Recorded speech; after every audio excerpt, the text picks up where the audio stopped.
Ese chavo me metió en problemas. Amigos, qué padre estar acá. De verdad que ustedes ya me han visto no solamente corriendo por todos lados, porque esa es mi especialidad los domingos, estar corriendo, pero bueno, también aquí he estado dando la bienvenida y en el momento de visión, justo lo que acaba de hacer Ulises. Pero tenía 3 años de no estar entregando un mensaje y de verdad que me emociona muchísimo. Es la primera vez que estoy justo en este lugar. Estábamos en el cine todavía. Imagínense, los que están desde el cine saben que ya tiene un montón y me emociona un montón estar nuevamente con ustedes. Como les decía Ulises en el video, bueno, yo soy Pris y no tengo el gusto de conocerte. Soy Priscila Solís, soy parte del equipo de Vida In y junto a un equipo increíble de voluntarios hacemos posible nuestra reunión de domingo, especialmente para adultos todas las semanas. Y mira, si tú me conoces, tú sabes que lo que yo hago me apasiona un montón, me gusta un montón lo que hago.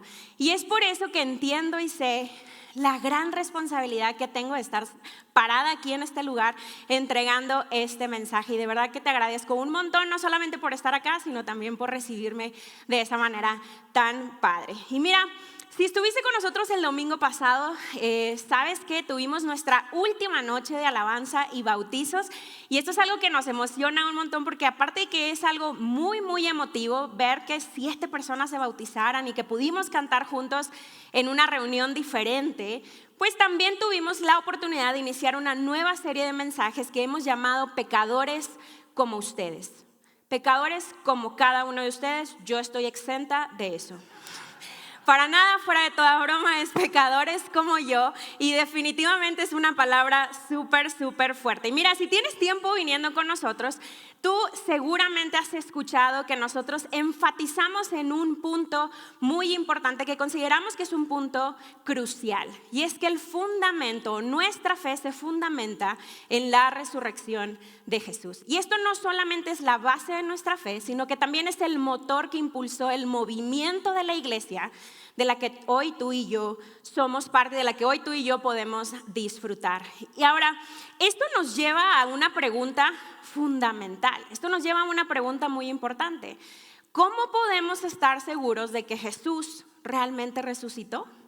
Y esa es una pregunta fuerte. Y mira, nosotros creemos que lo que hoy conocemos como los evangelios, estos documentos que conocemos como los evangelios, escritos por los evangelistas Mateo, Marcos, Lucas y Juan, son relatos confiables de eventos históricos. No es un montón de cuentos que alguien se inventó porque quería iniciar una nueva religión. Para nada, Mateo, Marcos, Lucas y Juan escriben de lo que ellos vivieron, de lo que ellos vieron, lo que ellos experimentaron. Y mira, es increíble que no tenemos 1, 2 o 3 documentos, sino que tenemos 4 documentos, o sea, Mateo, Marcos, Lucas y Juan, que nos hablan y nos relatan la vida, la muerte y la resurrección de Jesús. Tenemos un montón de bases. Y mira, lo que ellos hablan en lo que nos dejaron escrito en estos documentos es tan potente que me atrevo a decir que con que uno de los 4 evangelios sea confiable,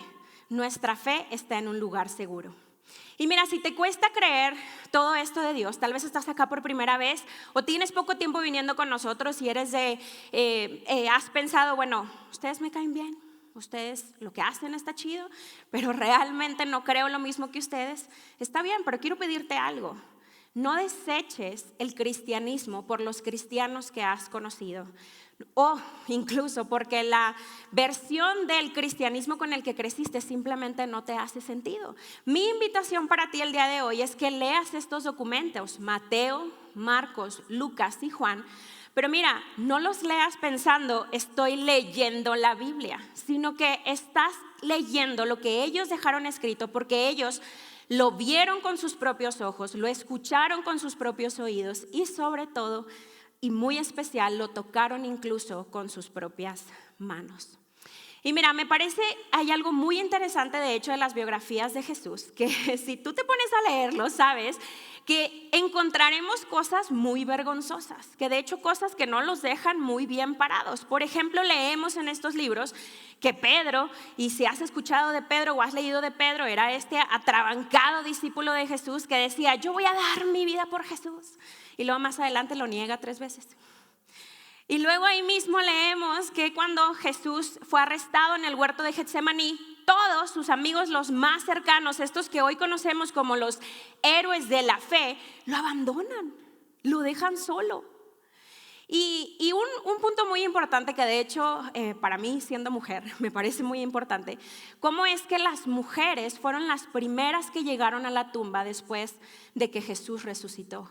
Y mira, no porque eso sea vergonzoso el día de hoy, para nada, soy mujer, no diría esto, pero en el primer siglo sí lo era. En el primer siglo el testimonio de una mujer no tenía validez, amigos, no tenía ninguna validez. Entonces me hace preguntarme, ¿por qué vamos a incluir estos hechos, estas cosas vergonzosas que no los dejan bien parados? No tiene sentido. Y lo único a lo que puedo llegar, a la conclusión a la que puedo llegar es que esto fue lo que realmente sucedió y por eso lo escribieron. No hay de otra, porque ¿quién inventa un chisme que lo haga quedar mal? Amigos, piénsalo, realmente no tiene ningún sentido. Ahora, Mateo nos comienza a hablar, hoy vamos a hablar de Mateo que, como les decía, es uno de los 4 biógrafos de Jesús. Y particularmente Mateo documenta a personajes y eventos con cosas muy vergonzosas, como bien estaba diciendo ahorita. Y mira, cosas que hace la gente pecadora, principalmente como ustedes, pero también como yo, gente pecadores como yo. Ahora, Mateo comienza esta genealogía cubriendo alrededor de 2000 años. Y lo interesante es que Mateo hace algo que solo Mateo puede hacer, porque si has leído un poco de Mateo, sabes que él era muy detallista y agrega detalles que nadie más de estos biógrafos, ninguno del resto de los biógrafos incluye. Mira, Mateo en su genealogía agrega personas, primero que nada, como te decía, agrega mujeres, que esto no era adecuado para la época, no tenía mucho sentido hacerlo.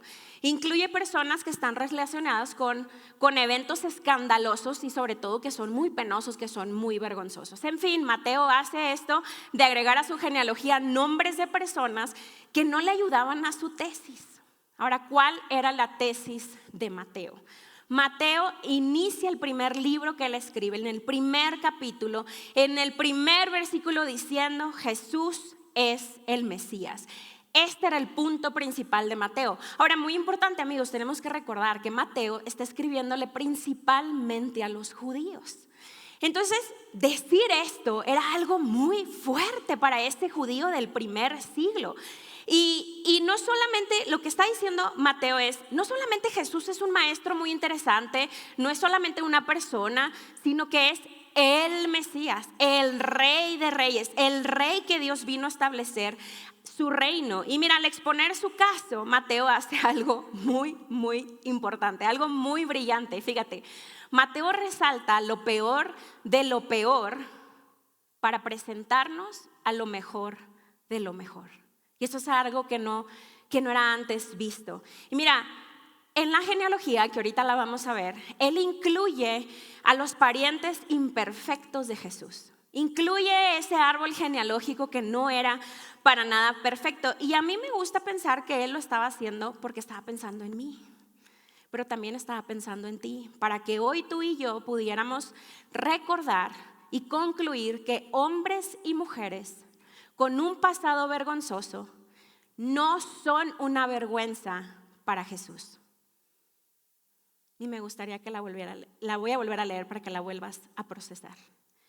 Hombres y mujeres con un pasado vergonzoso no son una vergüenza para Jesús. Y mira, yo no conozco tu historia, pero estoy segura que hay algo en tu pasado que es vergonzoso. Tal vez una traición, tal vez una promesa rota, tal vez un fracaso, tal vez en tu pasado hay algo vergonzoso en donde tú lastimaste a alguien o le ocasionaste dolor a alguien que tú amabas, que tú amas. O simplemente en tu lista de cosas está esto de que tú sabes que hoy no eres la persona que puedes y debes ser. No conozco tu historia, pero sé que algo de esto puede haber. Y mira, tenemos una gran noticia en Navidad. Y es que hombres y mujeres con un pasado vergonzoso no son una vergüenza para tu Rey y para tu Salvador. Así que yo creo que al Mateo dejarlo escrito quería que nosotros lo supiéramos. Quería que nosotros nos diéramos cuenta que es demasiado importante no saltarnos absolutamente nada de lo que él dejó escrito. Y mira, él comienza su relato en su primer capítulo, su primer versículo, diciéndonos lo siguiente. El siguiente es un registro de los antepasados de Jesús. El Mesías, descendiente de David y de Abraham. Y fíjate, recuerda esto, él está empezando con su tesis, ¿ok? Su punto principal es Jesús es el Mesías. Tiene una gran introducción en su primer versículo diciendo Jesús es el Mesías. ¡Hey, judíos! Jesús es el Mesías. Y fíjate cómo lo quiere comprobar. Incluye a Abraham y a David para comprobar o para validar que era judío y que venía de un linaje real por David. Entonces Mateo continúa, si tú lees estos versículos, que de hecho te invito a que cuando termine esta reunión tú puedas leerlo, continúa mostrándonos un panorama de 42 generaciones en bloques de 14, en donde básicamente nos está lanzando un montón de nombres que son los que tú y yo, seamos honestos, nos saltamos. Y tú dices, muchos nombres no los sé decir, me paso a la siguiente. Bueno, pues básicamente Mateo lo hace. Abraham fue el padre de Isaac. Isaac fue el padre de Jacob. Jacob fue el padre de Judá y de sus hermanos. Judá fue el padre de Fares y de Zera. La madre fue Tamar. Y aquí es en donde vemos el primer nombre de una mujer incluida en la genealogía que Mateo nos deja escrita. Y esto fue con lo que terminamos la semana pasada. Esto fue lo que escuchamos la semana pasada. Y escuchamos la historia de Tamar. Ahora, pon atención porque está chistosona esta historia. Una mujer, una nuera, engaña a su suegro para acostarse con él y quedar embarazada. Yo sé, siento lo mismo que tú. ¿Qué onda con esta historia? Y nos quedamos con esta historia la semana pasada. De hecho, si no tuviste oportunidad de estar por acá o no has escuchado el podcast, te animo a que vayas y lo escuches en nuestro canal de podcast, porque de verdad que te va a dar un panorama muchísimo más completo de la historia de Tamar. Entonces, Tamar queda embarazada, tiene gemelos y de uno de ellos, en el árbol genealógico, viene Jesús. Viene el Mesías y Rey del mundo. Y esto es una locura, pero ¿qué creen? Esto no se acaba acá.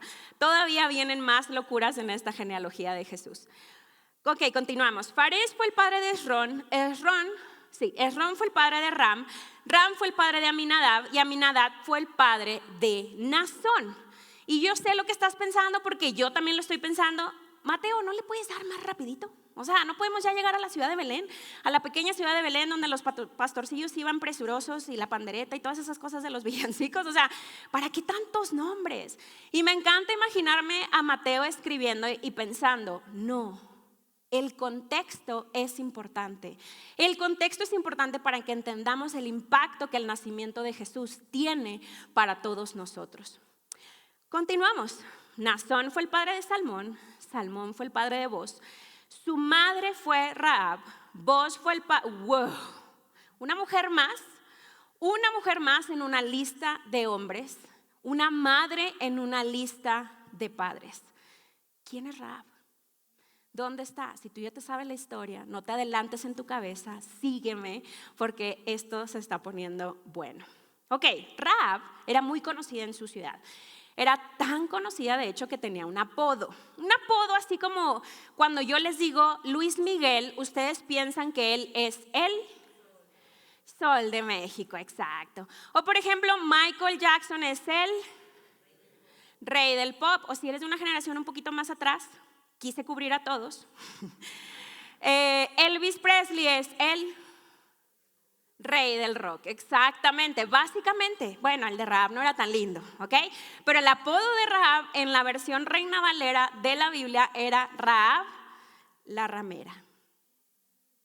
O en una versión más moderna o versiones más modernas dice Rahab la prostituta. Y mira, el escándalo con Rahab no solamente era su ocupación, sino también su ascendencia. De hecho, déjame decirte algo importante. Por su ocupación, por ser prostituta, ella estaba penada con la muerte por la Torá. Desechada, eliminada. Ahora, su ascendencia es importante mencionarla porque ella no era israelita. Si tú conoces la historia de Rahab, ella era cananea. Que básicamente cananeos eran a los que pues les llamaban cananeos porque vivían en Canaán. ¿Okay? No está nada complicado. Y bueno, el problema es que, recuerda, Mateo les está escribiendo a los judíos, ¿ok? Mateo les está escribiendo a los judíos y para los judíos, el máximo rey de Israel, el máximo rey de Dios, tendría que venir de una raíz pura, completamente pura, no de una raíz que viniera directamente de Abraham, pero no fue así. Rahab, de hecho, amigos, fue una de las 3 mujeres no israelitas incluidas en la familia de Dios, incluidas en el árbol genealógico de Dios. Y mira, a mí me parece muy interesante, nuevamente, imagínate a Mateo escribiendo y diciendo, no lo voy a quitar, quiero que lo sepan. Quiero que sepan de Rahab, a pesar de su ocupación y ascendencia, porque a pesar de su ocupación y su ascendencia, ella hoy forma parte de la historia de la familia de Jesús, el Salvador y Rey del mundo. Porque recuerda, Mateo comienza diciendo, Jesús es el Mesías. Y mira, la semana pasada Ulises nos habló de una mujer que pretendía ser prostituta. Y hoy vamos a hablar de una que sí lo era en toda la extensión de la palabra. Y hay una tensión en el aire. De hecho, la abordamos un poco la semana pasada. Cuando escuchamos historias como las de Tamar, como las de Rahab, nos decimos, ¿qué onda con esto? Como, ¿por qué Dios incluiría esto? Yo siendo mujer digo, ¿por qué? Y yo puedo entender esa tensión que tal vez tú puedas tener, pero sabes, eso que a nosotros nos ocasiona una tensión, una molestia, una incomodidad, a Mateo, que es el que está escribiéndonos esto, no le ocasionaba nada de esto. Incluir a Rahab en la genealogía de Dios no era un problema. Realmente lo que él quería que entendiéramos es que el nacimiento de Jesús no fue bonito ni perfecto. El nacimiento de Jesús fue real, fue disruptivo y no fue para nada una casualidad. Dios nos estaba mostrando algo nuevo que podía hacer a través de personas rotas, a través de personas humanas como tú y como yo. Entonces, habiendo dicho todo eso, vámonos a escuchar la historia de Rahab. ¿Qué onda con Rahab y demás? Para contarte la historia de Rahab tengo que darte un poquito de contexto, ¿ok? Estamos en este momento en donde el sucesor de Moisés, que Moisés básicamente era este hombre que había llevado al pueblo de Israel, lo había sacado de Egipto, que había sido esclavo por 400 años. Y su nombre era Josué. Josué tenía un plan. Su plan principal era llevarlos a la tierra prometida. Esa tierra prometida que Dios les había prometido hace muchos años. Y parte del plan de Josué era enviar a 2 espías. Él tenía 2 espías para mandarlos a Jericó a que vieran qué onda con la ciudad. ¿Qué onda con la ciudad? ¿Cómo está? ¿Qué hay? ¿Cuántos son? ¿Son buenos? ¿Son grandes? ¿Qué onda con ellos? ¿Cuántas armas tienen? ¿Qué tengo que saber para estar preparado básicamente? Pero fíjate lo que les dice Josué. Dice, exploren bien la tierra que está al otro lado del río Jordán, especialmente alrededor de la ciudad de Jericó. Entonces los 2 hombres salieron y llegaron a la casa de una prostituta llamada Rahab y pasaron allí la noche. Ahora, hay una pregunta obligada cuando leemos esto. ¿Por qué eligieron esa casa? Y lo interesante es que el mismo texto nos dice que realmente no fue la ocupación de Rahab, no era porque ella era prostituta que llegaron ahí, sino que llegaron ahí por la ubicación de su casa. Su casa, si tú lees el texto, nos dice que está a la orilla de la muralla y tiene una ventana. Y por esa ventana era especial para escapar. Si ellos tenían que escapar, su casa les quedaba como hecha a la medida. Así que bueno, básicamente llegan con Rahab, se enteran, la gente en el pueblo se enteran de que ellos entraron a la ciudad y eso es lo que sucede. Dice, pero alguien le avisó al rey de Jericó, unos israelitas vinieron aquí esta noche para espiar la tierra. Entonces el rey de Jericó le envió una orden a Rahab, saca fuera a los hombres que llegaron a tu casa, porque han venido a espiar todo el territorio. Así que básicamente lo que sucede en los siguientes versículos es que el rey envía soldados a la casa de Rahab y me parece muy interesante que dice que tocan la puerta. O sea, imagínense esto, ellos sí sabían a qué se dedicaba Rahab. O sea, yo creo que no se querían encontrar a nadie. O sea, realmente ellos dicen, no, si tumbo la puerta, pues no vaya a ser que me encuentre a mi vecino o a quien me encuentre, así que mejor toco la puerta. Entonces ellos tocan la puerta y entonces esto es lo que sucede. Rahab quien había escondido a los 2 hombres, respondió: es cierto, los hombres pasaron por aquí, pero yo no sabía de dónde venían. Salieron de la ciudad al anochecer, cuando las puertas estaban por cerrar. No sé hacia dónde fueron, si se apresuran, probablemente los alcancen. Así que los siguientes versículos básicamente nos dice que el rey los manda a buscar y Rahab tenía escondido a los espías en el techo, entonces ella sube al techo y tiene una conversación con ellos y les dice lo siguiente, y este versículo me parece muy importante, así que ponle atención. Sé que el Señor les ha dado esta tierra. Todos tenemos miedo de ustedes. Cada habitante de esta tierra vive aterrorizado. Ahora, tenemos que recordar el contexto, amigos. Rahab no era israelita. Este no era su Dios. Este no era su Dios. Sin embargo, ella escuchó lo que Dios había hecho en Egipto. Ella escuchó y decidió abrazar esta fe. ¿Cuántos de nosotros vemos en otras personas el poder de Dios y aún así nos resistimos a creer? Bueno, Rahab no se resistió para nada. Y mira más adelante lo que les pide a los espías. Dice: júrenme por el Señor que serán bondadosos conmigo y con mi familia, ya que les di mi ayuda. Denme una garantía de que cuando Jericó sea conquistada salvarán mi vida y también la de mi padre y mi madre, mis hermanos y hermanas y sus familias. O sea, ella dijo: yo no me quedo corta, todo el mundo va conmigo, ¿no? Y ellos básicamente le dicen que sí, y fíjate lo que le contestan. Le dicen: te ofrecemos nuestra propia vida como garantía por la tuya, le prometieron ellos. Si no nos delatas, cumpliremos nuestra promesa y seremos bondadosos contigo cuando el Señor nos dé la tierra. Y en los siguientes versículos nos cuenta la historia que básicamente le ponen una condición. Ok, para salvarte a ti y a tu familia, lo que tienes que hacer es que todos tienen que estar en la misma casa. Vas a colgar un cordón escarlata por la ventana, básicamente como para poderla identificar cuando fueran a tomar la ciudad. Y entonces los espías regresan con Josué, le cuentan todo y al día siguiente cruzaron el río Jordán para poder hacer su plan para cruzar a la tierra prometida. Ahora, ellos tenían un plan para conquistar o invadir la tierra prometida, que nuevamente estaba un poquito loco. Básicamente su plan era marchar durante 6 días alrededor de la ciudad, que de hecho Jericó no era una ciudad grande, ¿ok? O sea, no era así como, ya se van a tardar todo el día. No, era algo rápido. Ellos tenían que darle una vuelta durante 6 días a la muralla. El 7º día iban a darle 7 vueltas y en la última vuelta iban a sonar las trompetas, iban a gritar con todas sus fuerzas, y esas murallas se iban a caer. Yo sé, eso está muy loco y seguramente ellos pensaron: pues está medio absurdo esto, pero pues vamos a hacerlo, y deciden hacerlo. Llegan al 7º día, la 7ª vuelta. Truenan las trompetas por todos lados, suenan fuerte, gritan con todas sus fuerzas. ¿Y qué creen? Las murallas se cayeron. De hecho, lo cantamos en la primera canción que cantamos hoy. Las murallas de Jericó se cayeron. Ahora, ¿qué pasa después de esto? Y me parece muy interesante porque, de hecho, tal vez tú estás acá y tú dices: yo no creo que eso sea real. Yo no creo que eso sea verdad. Pues mira, hay evidencia arqueológica de que eso realmente sucedió, de que hay una ciudad o que hubo una ciudad que se cayeron sus murallas, que sus murallas se derribaron y que también hubo un incendio, que eso fue justamente lo que pasó. Entonces, bueno, caen las murallas y básicamente el pueblo de Israel invade la ciudad de Jericó. Y mira, en medio de todo este caos, Josué cumplió la promesa y salvó a Rahab y salvó a toda su familia. Ninguno se quedó. Y fíjate lo que nos dice el texto.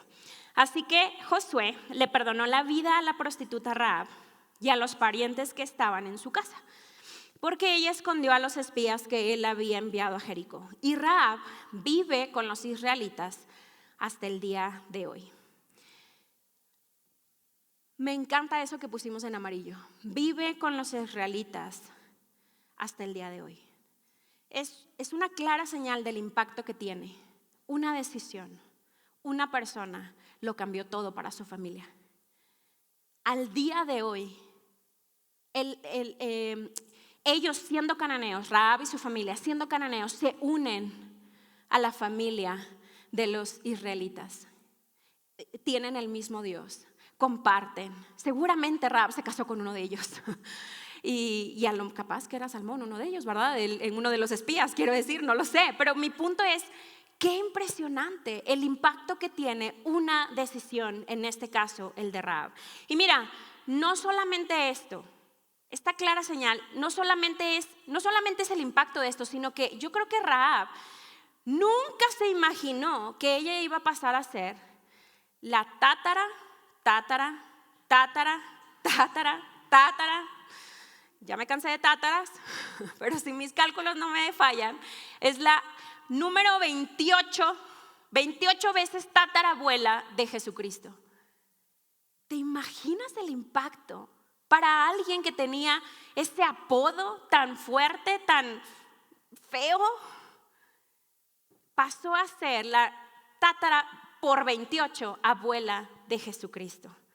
Y mira, este es uno de los mensajes más difíciles para procesar, para aceptar del judío del primer siglo. Esto era muy difícil, pero me encanta imaginarme nuevamente a Mateo diciéndolo con todas sus letras. Él no se quedó corto y lo dice completo. Jesús vino para todos, para el mundo. O sea, vino para salvar al mundo, pero de alguna manera también vino del mundo cuando vemos su genealogía. Y mira, es como si Mateo está sonriendo. Imagínate, a mí me encanta imaginarme cuando estoy leyendo y me quiero imaginar la escena. Hay una persona, no es la Biblia nada más, hay una persona que escribió ese libro.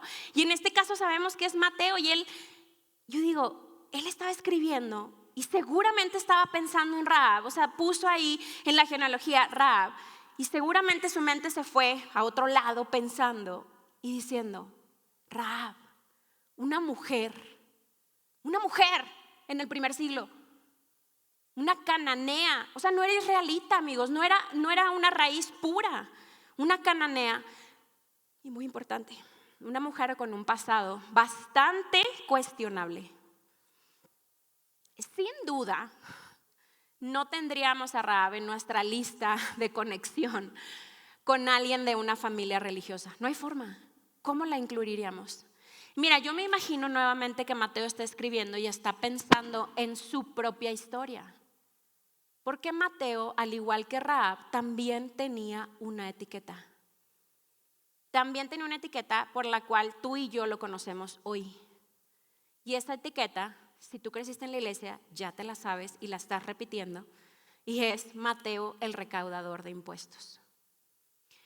Y tal vez para nosotros no signifique tanto o no tiene la fuerza que tenía en el primer siglo. Pero básicamente esto significaba traidor, ratero, corrupto, lo peor de lo peor. Lo peor de lo peor. Y básicamente Mateo, yo me lo imagino pensando en su historia, pensando en su propia etiqueta y diciendo, la misericordia y la gracia de Dios van mucho más allá de cualquier etiqueta. La etiqueta que me estoy poniendo yo o la etiqueta que te estás poniendo tú mismo. Cualquier etiqueta que cualquier persona dentro de la genealogía de Jesús pueda tener. Esto no importa, la gracia y la misericordia de Dios alcanza para muchísimo más. Y yo creo que Mateo lo deja escrito para que tú y yo lo podamos escuchar. Que tú que estás aquí, tú que tal vez estás viendo este video o tal vez estás escuchando esto más adelante en la semana, quiero que te lleves esto. La gracia de Dios incluye a personas como tú y como yo. Pecadores como tú y pecadores como yo. Que probablemente tengamos un pasado vergonzoso, tengamos un pasado cuestionable. Muy cuestionable. Mira, esto es lo más escandaloso de todo esto, es que cuando Dios perdona a Rahab, la incluye en su familia, la redime, la incluye en su familia, en la familia de Dios. Y no sé si nos damos cuenta del impacto tan grande que esto tiene. La coloca, fíjense, recuerden, por la ocupación de Rahab, ella debía de ser eliminada, ella debía morir. Y Dios le dice, vente, eres de mi familia. Wow. La gracia de Dios y la misericordia de Dios no tiene límites. Amigos, por eso le decían buenas noticias. la gracia de Dios y la misericordia de Dios no tiene límites. Estas son muy buenas noticias, muy buenas noticias. Y mira, yo imagino que si Mateo hoy pudiera sentarse con nosotros, nos miraría a los ojos y nos diría: ese es el Jesús que yo conocí. Con ese maestro caminé. Ese fue el con el que yo estuve, porque yo experimenté que la bondad de Dios no tiene límites. No limita su gracia. La bondad de Dios no limita su gracia. El Dios perfecto es perfectamente libre para redimir a las personas de todo su árbol genealógico y de este lugar. Porque realmente, amigos, personas imperfectas son las únicas que existimos en el mundo. Y todas necesitamos de Dios. Y mira, Mateo lo vivió. Él lo experimentó en carne propia. Él lo vio con sus propios ojos. Él lo escuchó con sus propios oídos. Él más adelante, en unos textos más adelante, él dice: Emmanuel, Dios con nosotros. Porque él experimentó que Dios no se quedó lejos, que Dios vino a ser uno de nosotros para mostrarse completamente. Y mira, no sé, quizá Mateo, nuevamente, imagínatelo, cierra tus ojos y piensa: Mateo está escribiendo esto y seguramente está acordándose de ese primer encuentro que tuvo con Jesús. Cuando Jesús le dice: ven y sígueme. Mateo cargando un montón de etiquetas. Mateo cargando un montón de juicio. Mateo cargando un montón de cosas que seguramente lo limitaban. Pero Jesús le dice: ven y sígueme. Yo creo que por eso Él no quiere que las etiquetas nos detengan de ver la verdad, nos impidan ver la verdad, esa verdad que es increíble, que Jesús, siendo lo mejor de lo mejor, siendo lo mejor que existe, nos acepta, nos ama y nos invita a su mesa. Amigos, no importa tu contexto, de dónde vengas, Dios puede con eso y más. Aun cuando nos sentimos lo peor de lo peor, Dios nos ama y nos invita a su mesa. Y yo, para terminar, quiero hacerte una pregunta.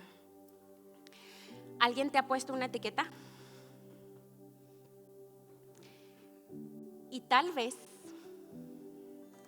te la merezcas. Tal vez esa etiqueta te queda.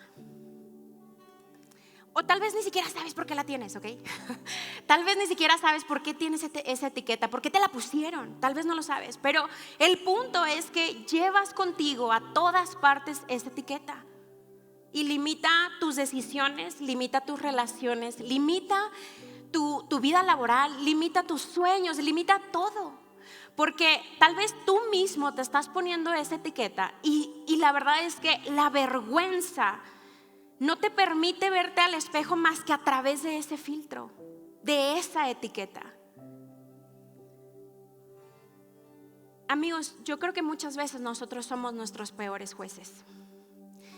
Y ¿sabes algo? Cuando los ángeles anunciaron el nacimiento de Jesús como buenas nuevas de gran gozo para todo el pueblo, yo creo que ellos hablaban en serio. Todo el pueblo incluye gente con etiquetas como tú y como yo. Y la gran noticia en esta Navidad es que tú y yo, amigos, estamos rodeados de excelente compañía. Estamos al lado de Tamar y su engaño. Estamos junto a Rahab, la prostituta. Estamos junto a Mateo, el recaudador de impuestos. Estamos junto a Pedro. Yo voy a dar mi vida por ti. Y lo niega 3 veces más adelante. Pero también estamos alrededor, sentados a un lado de Pablo, este apóstol Pablo, que si hoy estuviéramos sentados con él y estuviéramos conversando, estoy segura que él nos diría: mira, yo sé que lo que tú hiciste te parece malo. No me malinterpretes, sí lo es, sí fue malo. Pero yo quiero que recuerdes mi historia, que recuerdes a mí. Yo perseguí a los cristianos hasta la muerte. Madres perdieron a sus hijos por mi culpa. Si hubo gracia para mí, también la hay para ti y también la hay para mí en este lugar. Amigos, la gracia de Dios no tiene límites. Y mira, si te soy súper honesta, yo crecí pensando que esta genealogía de Mateo pues era un poco de relleno, algo que me pudiera saltar, algo que me puedo adelantar porque pues qué flojera leer todos esos nombres. Pero me encanta que al Mateo dejarla acá con ese nivel de detalle nos está diciendo, no te la saltes, es parte de la familia de Dios, es parte de algo que quiero que escuches. Estos personajes que te estoy dejando ahí y los personajes de hoy, nosotros, tú y yo hoy, podemos experimentar ser aceptados por nuestro Padre Celestial, ser amados por nuestro Padre Celestial y ser incluidos en la mesa. Y mira, lo padre con Dios es que nosotros podemos tener una etiqueta. Le puse puntos suspensivos, Prisla, la etiqueta que sea. Pero Él no solo nos acepta, eso es muy importante, pero no se queda ahí. Eso es lo más importante. Él nos quita esta etiqueta y la reemplaza por una nueva. ¿Sabes cuál es mi nueva etiqueta? ¿Sabes cuál es tu nueva etiqueta? Soy hijo de Dios.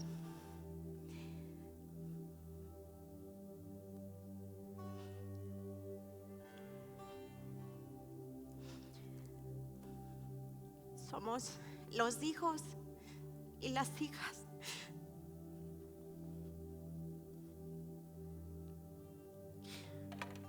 Amigos, los ángeles no estaban exagerando.